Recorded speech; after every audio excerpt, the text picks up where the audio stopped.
Hello friends, कैसे हो आप सब। I hope you all are very well. So बच्चों, सीयूईटी यूजी का फॉर्म भर रहे हो आप, और एडिट में आप कोई भी सब्जेक्ट एडिट कर सकते हो। ज़्यादा से ज़्यादा बच्चों ने 5 सब्जेक्ट भरा है।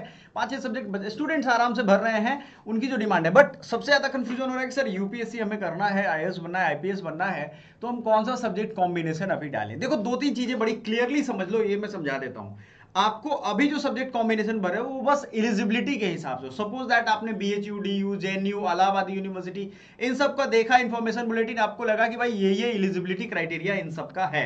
क्लियर हो गया। एलिजिबिलिटी क्राइटेरिया कैसे देखते हैं, पिछले वीडियो में हमने कई वीडियो में बताया हुआ है।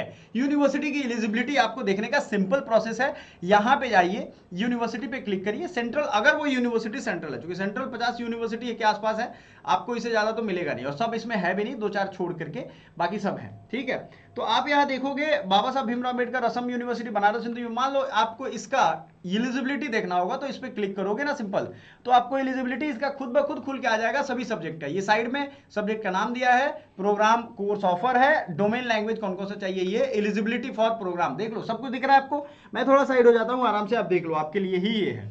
किसी भी सब्जेक्ट का देख सकोगे। ये जस्ट एग्जांपल मैंने दिखाया कि ऐसे आपको देखना है।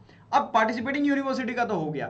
आप सोच रहे हो कि सर हमें कुछ ऐसा बताइए कि एकदम मजा आ जाए। मजा इस मामले में आ जाए कि कैरियर में अगर हम चाहते हो कि सिविल सर्विसेज की आगे तैयारी करें, तो क्या कर सकते हैं। जैसे मैं बीएचयू से ग्रेजुएशन किया हूं, फिर पोस्ट ग्रेजुएशन भी किया हूं। ग्रेजुएशन के बाद मैं दिल्ली गया था आईएएस की प्रिपरेशन करने को। हर इंसान को सिविल सर्विसेज की प्रिपरेशन करनी मेरे हिसाब से जरूरी है। उनमें लॉजिकल एक रीजनल थिंकिंग आ जाएगी, लॉजिक और रीजन के बेस पे वो बात करेंगे। अदरवाइज अंधविश्वास और इन्हीं सब चीजों में, समाज के दकियानुसी चीजों में फंसे रहोगे आप।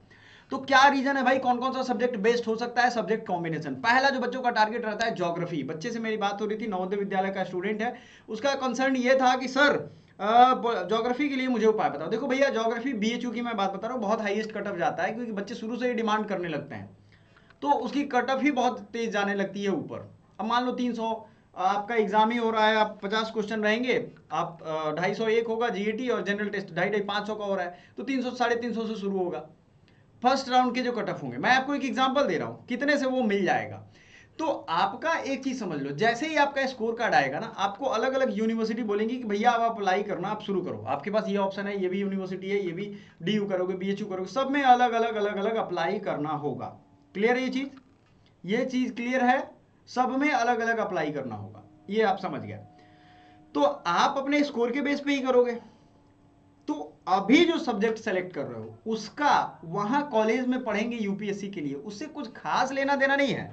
आपको मैं समझाता हूं कैसे खास लेना देना नहीं है। आप समझ लो ऐसे, जैसा मैं आपको अभी बता रहा हूं कि आपको मान लो वहां चाहिए पॉलिटिकल साइंस, क्योंकि आपका इंटरेस्ट भी है और सोच रहे हो कि चलो यूपीएससी में मेंस का भी इससे काम हम कर लेंगे। क्लियर हो गया ये चीज। आपके दिमाग में ये बात आ रहा है कि भैया ये हमारा फ्यूचर सिक्योर रखेगा। आपने पॉलिटिकल साइंस अभी ले लिया, यूनिवर्सिटी को भी देख लिया, चलो यूनिवर्सिटी में भी डिमांड कर रहा है, पॉलिटिकल साइंस लिया ना। लेकिन आपको मान लो बीएचयू में एडमिशन हो गया, स्कोर अच्छा है, बीएचयू में काउंसलिंग के लिए आप आने लगे, तो वहां सिर्फ जीएटी और लैंग्वेज ही चाहिए। समझ में आया। तो आपको कोई सब्जेक्ट वहां मिलेगा, जो भी सब्जेक्ट मिल जाएगा, लेकिन उसके लिए जो एलिजिबिलिटी है जनरल एप्टीट्यूड टेस्ट और लैंग्वेज की ही है। तो आपके वो सब्जेक्ट अभी लेने से कोई लेना देना नहीं है। सपोज दैट आपको वहां पॉलिटिकल साइंस चाहिए, आप सिर्फ जीएटी और लैंग्वेज में ही अच्छा नंबर लाओगे, बीएचयू में पॉलिटिकल साइंस मिल जाएगा। डीयू का अलग हिसाब किताब है, आप देख लो, डीयू में अगर पॉलिटिकल साइंस चाहिए, तब आपको क्या करना होगा। तब पहले तो 12th वाले सब्जेक्ट भरो। जनरल टेस्ट मैं बोला था पिछले ही वीडियो में कि आलू है भाई, उसको भरना ही पड़ेगा, आलू को पीछे नहीं छोड़ सकते आप, क्योंकि बाकी जगह आपका जान बचाएगा। मान लो खुद ना खास्ते नहीं हुआ यहाँ पे, तो कहीं बैकअप रहेगा आपका। ठीक है, इसलिए जीएटी तो भरना ही। लैंग्वेज और 3 सब्जेक्ट तो वो मांग ही रहा है। 12th वाले सब्जेक्ट आपने भर दिए, एग्जाम भी दे दिया, अच्छा नंबर आएगा तो जो भी डिजायर्ड आपका यूनिवर्सिटी है, वो सब्जेक्ट कॉम्बिनेशन है, वो मिल जाएगा। कुछ समझ में आया आपको बात, कुछ बातें समझ में आई आपको। बातें कहने का ये क्लियर कट मतलब है बच्चों कि आपके बाद में कॉलेज में कौन से सब्जेक्ट चाहिए उसका अभी से लेना देना है, इसका बहुत कम चांस है। आपको जो भी एलिजिबिलिटी मांगा जा रहा है, आपको तो सिर्फ बुलाया जा रहा है कि अच्छा चलो आप बीए में पहले एलिजिबिलिटी के लिए तो भाई फॉर्म तो भर दो, कि ये फॉर्म भर के आप आ सकते हो। वो कहाँ कह रहे हैं, इलाहाबाद में अगर देखोगे आप, तो वहां पे सबका अलग अलग दिया है। तो बीएच डी का बात हमने कर लिया, अब थोड़ा इलाहाबाद का आते हैं। हम आएंगे यहाँ पे यूनिवर्सिटी ऑफ इलाहाबाद, जाएंगे नीचे। ठीक है, यूनिवर्सिटी ऑफ इलाहाबाद हो गया। इसमें जैसे मान लो आपको पॉलिटिकल साइंस चाहिए, computer science, software development, biology group का है, देखो यहाँ क्लियरली लिखा हुआ बैचलर ऑफ आर्ट्स।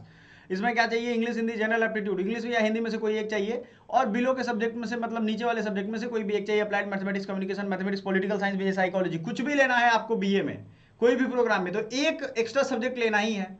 तो आप यहाँ कह सकते हो कि चलो सर पॉलिटिकल साइंस ले लेते हैं, ताकि इसमें हमारा इंटरेस्ट भी है, आगे कॉलेज में भी मेंस में रहेगा, ले लेंगे, मेंस के लिए तैयारी भी कर लेंगे, और हमें ये डिमांड भी कर रहा है, तो डिमांड पे आपको देखना है। अब यहां जो एडमिशन होगा ये 3 स्कोर पे होगा, तीनों का मिला करके 750 नंबर के बेस पे होगा। बीएचयू में कितने नंबर पे बेस पे होगा, सिर्फ 500 बेस पे, तो वो उसके हिसाब से कटअप बनाएंगे, और वहां कौन सा सब्जेक्ट मिलता है ये आपको डिपेंड। तो आप ज्यादा सब्जेक्ट भरोगे तो आपके लिए रास्ते आप ओपन करके रख रहे हो। ये बहुत मुश्किल नहीं है, बहुत आसान है समझना। आपको सिंपल अभी ये करना है कि आपको ये एग्जाम में अच्छे नंबर लाने हैं। बेस्ट यूपीएससी सब्जेक्ट कॉम्बिनेशन के लिए आपको यहां अच्छे मार्क्स लाने हैं, ताकि डिजायर्ड यूनिवर्सिटी आपको मिल जाए। अच्छा, बहुत अच्छे नंबर लाए तो आपको डिजायर्ड यूनिवर्सिटी भी मिल जाएगा और डिजायर्ड सब्जेक्ट भी मिल जाएगा। समझ में आ गया? तो आप पहले से ये दिमाग में लेकर के रखो कि हमें यही चाहिए, लेकिन बैकअप में भी 1-2 सब्जेक्ट चुन के रखना, कोई फर्क नहीं पड़ता। आपको यूपीएससी मेंस के बारे में बताता हूं, उसमें स्केलिंग मेथड का यूज होता है। आप ये सोचो कि ज्योग्राफी में टॉपर आ गए इस साल, तो ज्योग्राफी हम ले लेते हैं, हमारे लिए बड़ा अच्छा रहेगा, ऐसा कुछ नहीं होता है। आपको ये ध्यान रखना पड़ेगा। समझ में आया बात? ये चीज आपको समझना पड़ेगा कि भाई टॉपर से हमारे सब्जेक्ट का कोई ले आया, इस साल पॉलिटिकल साइंस से टॉपर है, अगले साल ज्योग्राफी से, अगले साल उसके इकोनॉमिक्स से हो जाएगा, उसके अगले साल किसी और सब्जेक्ट से हो जाएगा, क्या कर लोगे? वो तो कोई स्टैंडर्ड है नहीं कि भाई इस साल हुआ तो अगले साल भी होगा, ये ऐसा नहीं होता है कभी। समझ में आ गया आपको? ये बड़ा इजी प्रोसेस है, समझोगे तो इजी रहेगा, अगर भाई नहीं समझोगे तो बड़ी मुश्किल लगेगा आपको। तो बेस्ट यूपीएससी सब्जेक्ट कॉम्बिनेशन अगर मेंस में लेना है तो पहले आप जनरल एप्टीट्यूड टेस्ट 3 सब्जेक्ट और भर लो, और एक आपको लैंग्वेज भर लेना है। ये काम अगर कर लोगे तो फ्यूचर सिक्योर रहेगा। आप कहीं भी रहोगे, आपको जब वहां पढ़ाई मिलने लगेगी, आपको समझ में आने लगेगा कि भाई मेंस में ये रख लेता हूँ, यही सब्जेक्ट है। मेंस के कुछ ही सब्जेक्ट है, ऐसा नहीं है कि सोशल वर्क उसमें मेंस में नहीं है, यूपीएससी के मेंस में है ही नहीं सोशल वर्क, तो वो लोगे आपको कोई फायदा नहीं होगा। आप यही सब सब्जेक्ट लोगे और इंटरेस्ट पे अपने ध्यान रखोगे तो डेफिनेटली मन में जिस चीज के बारे में सोचते रहोगे ना लगातार, वो मिल ही जाएगा आपको कहीं ना कहीं से घूम फिर के। ऐसा होता है। और नहीं सोचोगे तो कुछ भी मिल जाएगा, जो बच खुच गया आपको दे दिया जाएगा। ठीक है, ये ध्यान रखना है। सो चलो बच्चों आगे बढ़ते हैं, और अगले वीडियो में आपकी कोई भी क्वेरी होगी, ये पर्टिकुलर स्टूडेंट्स की क्वेरी थी कि सर यूपीएससी से हम क्या करें। आई होप आप समझ गए होगे। अगर नहीं समझ में होगे या कुछ टफ लग रहा हो इस मेरे बताने में, तो आप मुझे कमेंट कर देना, मैं पर्सनल गाइडेंस मेंटरशिप कर लूंगा, आपको समझा दूंगा। ठीक है, थैंक यू।